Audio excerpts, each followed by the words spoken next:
video will show you how to create an assessment in Illuminate. Once you've logged into Illuminate, the first thing you want to do is click on Create an Assessment. Alternately, you can also go to Assessments up here and click Create New Assessment. Once here, you'll see your 4 choices. We're going to focus on building a test from the Item Bank. So simply click on Item Bank and click on OK. Once you're in the Item Bank, you will see this message. Now, if you've never been in the Item Bank before, it may ask you to enter a username and password. Just use your same credentials that you use to log into your Gmail. From here, you have 4 choices. We're going to focus on Quick Mode. Another video will discuss Standard Mode, as well as if you, for some reason, wanted to build your own items or your own passages, contact us and we'll help you walk through that as well. Go ahead and click Quick Mode and Next. From here, you want to name your assessment. I'm going to focus on a grade 3 on MD1. I like to put the standard in my title just so it helps me focus on what my unit is on. And I also you can add a description. This is on telling time. The only thing that's mandatory here is anything with a red asterisk. I, however, suggest that you go ahead and add your academic year, as well as your grade level and your subject area. This will just help you to search for your test at a later date. Go ahead and click Continue. From here, you're going to be searching for your standards. So we know that we are searching for a Common Core standards. We want to actually go ahead down to California Common Core Content Standards. We're looking for math, and we are looking for 3rd grade. Now what this does is it will show you all the standards for your particular grade level. So you can see there are 720 items under OA. We are looking specifically for an MD item, so I go ahead and I click on the arrow, and then I can actually look a little closer. So I know this is for intervals of time, so I'm going to click down here, and there's my MD1. And I know that I have 58 items. So going to go ahead and click on the standard, and you see it turns up with selected. If I scroll up here, you can see there's the standard, and I have 5 questions for this standard. If I wanted to take that one out, I could go ahead and click delete. If I wanted to perhaps have 10 items for the standard, I could change it to 10. I'm going to keep it at 5 for the purposes of this video. You can add multiple standards, as many standards as you want. They will all be listed here. So if I wanted to additionally add MD2, I would click that. It says selected, and now you see I have 5 for MD2 and 5 for MD1. I'm going to click delete though because I don't need both of them for the purposes of this video. Now it's my MD1, and again I can click here and I get some details on it. Okay? And I'm going to go ahead and click continue.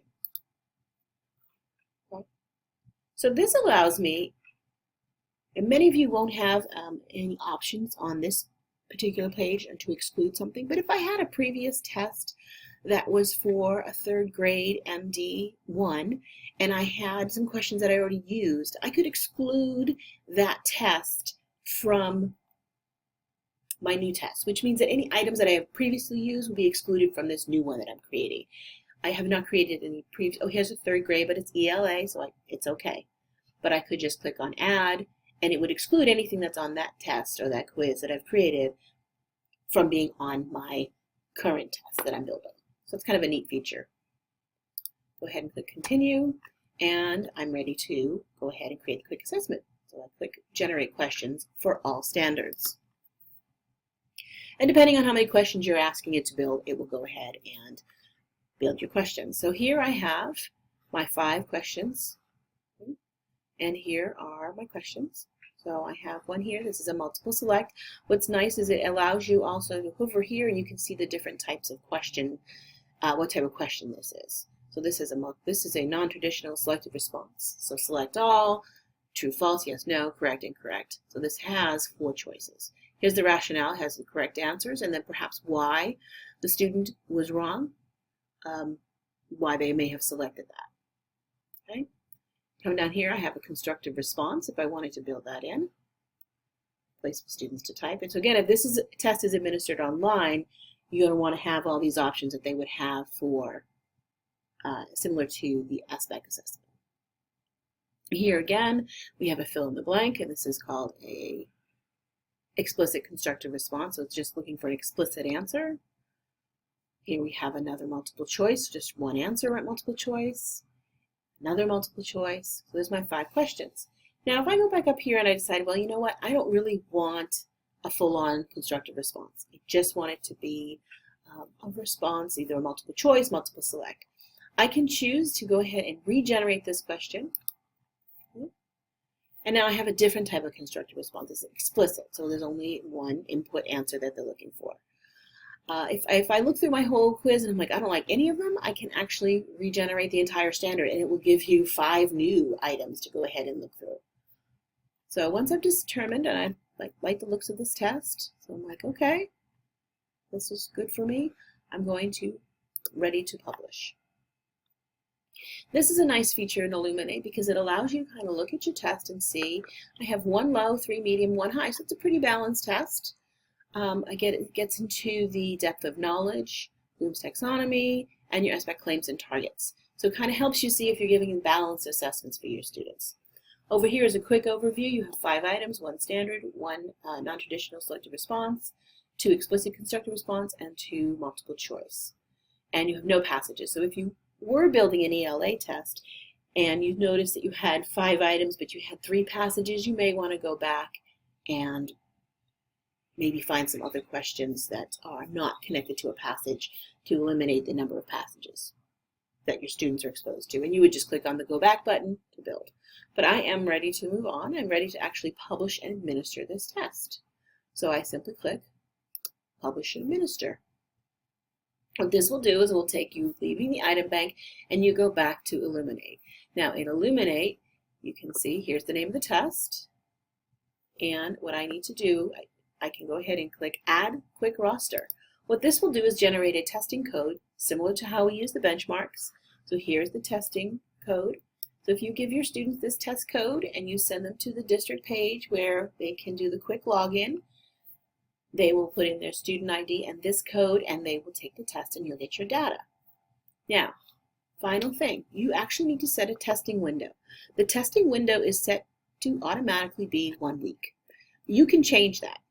So we have 2 types. We have date windows, which means it opens at the time you set it to open and it closes at the time it's set to close. And you also have a time window. We can go ahead and we can click on Edit. Okay. And so I want this test to start on, let's say, the 12th. So at, I can just say that the beginning of the day for elementary would be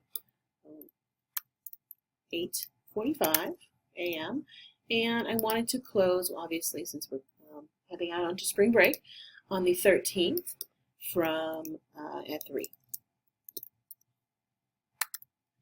It would be p.m.